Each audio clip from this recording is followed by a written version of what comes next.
नमस्कार सभी विद्यार्थियों को। राजस्थान के इतिहास में हम अपना जो टॉपिक चल रहे हैं कि अंग्रेज़ों के साथ राजपूत राज्यों के 1818 की संधियाँ, उसके भाग 3 को ले रहे हैं, जिसमें हम देखेंगे कि इन संधियों के परिणाम क्या निकले। यानी राजपूत राज्यों के साथ अंग्रेज़ों की जो संधियाँ हुई, उस संधियों के रिजल्ट्स क्या थे या राजपूत राज्यों के ऊपर इन संधियों के क्या कुछ प्रभाव पड़े, उसके बारे में हम चर्चा करेंगे।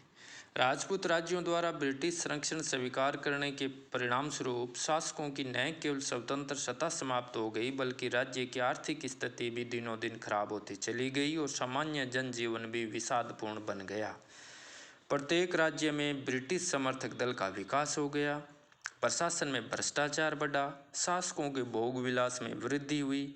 ब्रिटिश सरकार के ने सामंतों की पद मर्यादा को भी छीन करने का प्रयास किया, लोगों के ऊपर पाश्चात्य विचार एवं संस्थाएं थोपने के प्रयास किए, सामान्य जनता के परंपरागत रीति रिवाजों और संबंधों को समाप्त करने के प्रयास किए, जिससे न केवल सामंतों में बल्कि सामान्य जनता में भी तीव्र आक्रोश उत्पन्न दिखाई पड़ता है। और इसी तीव्र आक्रोश का जो परिणाम है वो 1857 के विप्लव के रूप में भी हमारे सामने आता है। कुल मिलाकर के अब हम पॉइंट दर पॉइंट इस परिणाम को देखेंगे। सबसे पहले हम देखते हैं कि इस संधि से जो राजपूत राज्य है उनकी आर्थिक अवस्था है बड़ी ही दयनीय हो गई। चूँकि हमने देखा है कि कंपनी सरकार है वो इन राज्यों से नियमित खराज लेती थी। इसके अलावा इन राज्यों के ऊपर सैन्यिक जिम्मेदारियां भी डाल देती थी। इन जिम्मेदारियों के एवज में भी इन राज्यों को खूब सारा धन खर्च करना पड़ता था, जिसके कारण इन राज्यों की स्थिति है वो दिनों दिन खराब होती चली गई।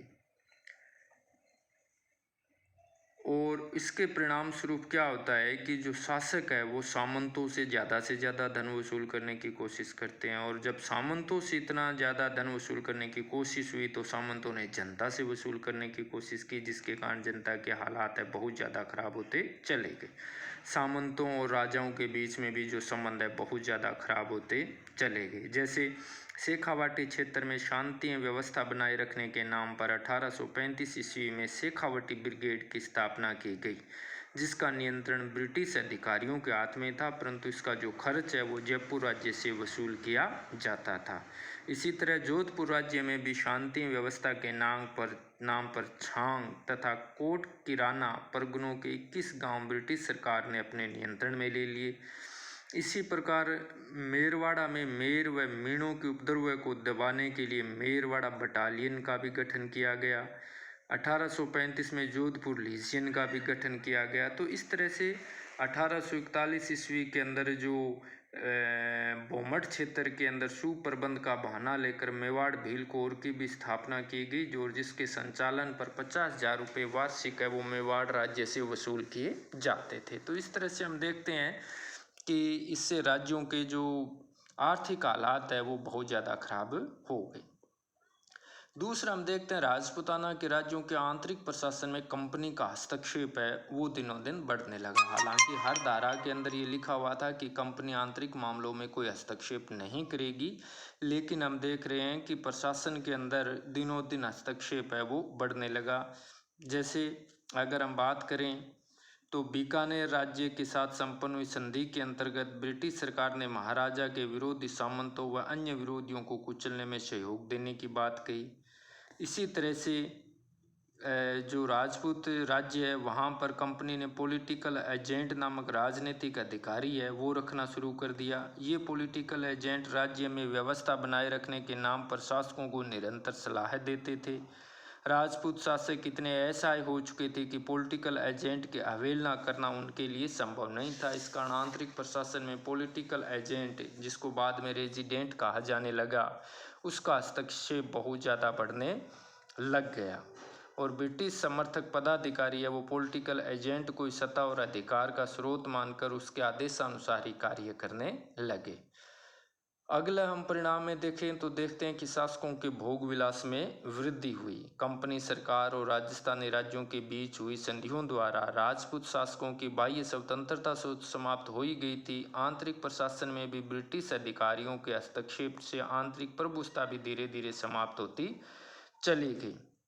इसके कारण राजपूत नरेश है वो अब अपने शासन संबंधी कार्यों के प्रति उदासीन रहने लगे और भोग विलास व आमोद प्रमोद के कार्यों में ज़्यादा निरंतर डूबने लगे। जयपुर का शासक जगत सिंह सर्वाधिक विलासी निकला। उसने रसकपुर नामक एक वेश्या को अपनी महारानियों से भी अधिक सम्मान और अधिकार प्रदान कर दिया। उसके नाम के सिक्के तक चलाए। जोधपुर का शासन मान सिंह भी भोग विलास में डूब गया और उसके उत्तराधिकारी तखत सिंह का भी यही हाल था। इसी तरह कोटा का शासक शत्रु साल तो अपना अधिकांश समय रनिवास में बिताता था और मेवाड़ के महाराणा जवान सिंह और स्वरूप सिंह भी बहुत अधिक विलासी रहे। तो इस तरह से भोग विलास में डूबने से जो राज्यों की स्थिति है वो बहुत ज़्यादा खराब होती चली गई। अगला हम देखते हैं, इसका परिणाम निकला सामंतों की पद मर्यादा पर प्रहार किया गया। राजपूत शासकों ने अपने सामंतों पर नियंत्रण स्थापित करने के लिए ब्रिटिश संरक्षण स्वीकार किया था। इसलिए 1870-18 की संधियां संपन्न होने के बाद ब्रिटिश पॉलिटिकल एजेंट ने अपने प्रभाव और शक्ति का प्रयोग कर सामंतों की शक्ति को सीमित करने का प्रयास किया।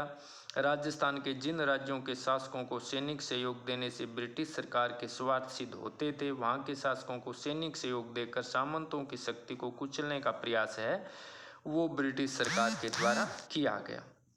तो इस तरह से सामंत और शासकों के बीच में अभी तक जो संबंध थे, भाई भतीजावाद का जो संबंध था या पंतव का जो संबंध था, वो सारे संबंध अब धीरे धीरे तार तार होने लगे। जोधपुर, जयपुर, उदयपुर, बीकानेर, इन सभी बड़े बड़े राज्यों के अंदर प्रथम श्रेणी के जो सामंत है वो स्वयं को राज्य का संरक्षक तथा शासक का सलाहकार मानते थे और ये अपेक्षा रखते थे कि शासक राज्य की महत्वपूर्ण समस्याओं पर उनसे विचार विमर्श करेंगे। लेकिन ब्रिटिश संरक्षण स्वीकार करने के बाद ब्रिटिश अधिकारियों ने राज्य के पदाधिकारियों और मुत्सद्दी लोगों को अपना समर्थन देकर प्रशासनिक मामलों में सामंतों को महत्वहीन बनाने का प्रयास किया और उससे काफ़ी अंशों तक उनको सफलता भी मिली। लेकिन इससे सामंतों का प्रभाव है वो दिनों दिन बहुत कम होता चला गया और दिनों दिन जो शासक है वो कंपनी पर और ज़्यादा अधीन होते चले गए। अगला टॉपिक अगर हम देखें तो वो है नरेशों का प्रशासन स्थिर होना। ये लगभग वैसी ही बात है कि जब प्रशासन में अंग्रेज रेजिडेंट की मंत्रणा ज़्यादा होने लगी, उसका प्रभाव बढ़ने लगा, तो प्रशासन में नरेशों का जो हस्तक्षेप है वो एक तरह से जो कार्य है वो कम होने लगा। नरेश प्रशासन के प्रति उदासीन हो गई और सुरा सुंदरी के अंदर ही अपने आप को हम भोगते हुए ज़्यादा इनको देखते हैं। अगला है नरेशों में तथा नरेशों व सामंतों के अंदर इससे फूट उत्पन्न हो गई, यानी एक नरेश दूसरे नरेश के प्रति, यही तो अंग्रेजों की चाल थी कि राज्यों के अंदर आपस में फूट डाली जाए। तो इसी कूटनीति से अंग्रेजों ने नरेशों को नरेशों के खिलाफ व नरेशों व सामंतों को एक दूसरे के खिलाफ भड़काया। इन संघर्षों में राजाओं को आर्थिक दृष्टि से दुष्परिणाम भी भुगतने पड़े। प्रथम तो सामंतों ने खालसा भूमि को लूटना आरंभ कर दिया और दूसरा इस प्रकार राजा की आय में भी कमी हो गई। दूसरी ओर सामंतों के उत्पातों को दबाने के लिए उनको अंग्रेजों का मुंह ताकना पड़ता था और कंपनी से सैनिक सहायता मिलने पर उन्हें इसके बदले काफ़ी धन देना पड़ता था। तो मतलब राज्य के अंदर अव्यवस्था, कुप्रशासन, अशांति, आर्थिक दुर्दशा, ये सब इसके परिणाम थे इन संधियों के। उत्तराधिकार के प्रश्न के ऊपर भी हम देखते हैं कि कंपनी के द्वारा या रेजिडेंट के द्वारा या पहले जो पॉलिटिकल एजेंट था उसके द्वारा बार बार हस्तक्षेप किए जाते थे और अपने पक्ष के या अपने समर्थन के लोगों को राज्य पर बिठाया जाता था। योग्य नरेशों को अयोग्य करार देकर उनको सत्ता से हटा दिया जाता था और अपने समर्थक अयोग्य लोगों को भी योग्य मानकर गद्दी पर बिठा दिया जाता था। जैसे झालावाड़ के शासक राज राणा जालिम सिंह को ले सकते हैं। उसकी झालावाड़ के पॉलिटिकल एजेंट इवांस गार्डन से नहीं बनी, अतः गार्डन ने उसके अयोग्य शासक सिद्ध कर गद्दी से उतार दिया। इसी प्रकार करौली के नरेश नरसिंह पाल के उपरांत उसके पुत्र मदन पाल को 4 वर्षों तक इसलिए शासक नहीं बनने दिया गया क्योंकि वह कंपनी की सिफारिश वाले व्यक्ति को अपना मंत्री नहीं बनाना चाहता था। तो इस तरह से हम देखते हैं कि ये तमाम परिणाम हैं वो राज्यों के लिए निकले जो किसी भी दृष्टि से हम कह सकते हैं कि ये परिणाम अच्छे नहीं थे। तो कुल मिलाकर इसके निष्कर्ष में हम कह सकते हैं कि ब्रिटिश संरक्षण के बदले राजपूत शासकों को न केवल अपनी बाह्य सत्ता अंग्रेजों को सौंपनी पड़ी बल्कि अपनी आंतरिक स्वाधीनता का भी उनको बलिदान करना पड़ा। उनकी आंतरिक कमजोरियों से विवश होकर राजपूत शासकों को सर्वोच्च सत्ता के साथ समानता के दावे को छोड़ते हुए ब्रिटिश सत्ता के प्रति अधीनस्थता की नीति अपनानी पड़ी। राजपूत शासकों ने इससे पूर्व इतने प्रभावकारी और निश्चित रूप से अपनी स्वाधीनता अन्य किसी शक्ति को, यहाँ तक कि मुगल सत्ता को भी कभी समर्पित नहीं की थी, जैसा इन्होंने 1818 की संधि के माध्यम से किया। फलस्वरूप ब्रिटिश जो संरक्षण है उसे स्वीकार करने के बाद ब्रिटिश अधिकारियों का इन राज्यों के अंदर हस्तक्षेप है वो बढ़ने लगा और 19वीं शताब्दी के अंत तक तो उन्होंने सभी राजपूत रियासतों पर अपना पूर्ण वर्चस्व स्थापित कर लिया। इस तरह से इन 1800 संधियों के जो परिणाम है वो हमने इस वीडियो के माध्यम से देखे हैं। Thank you.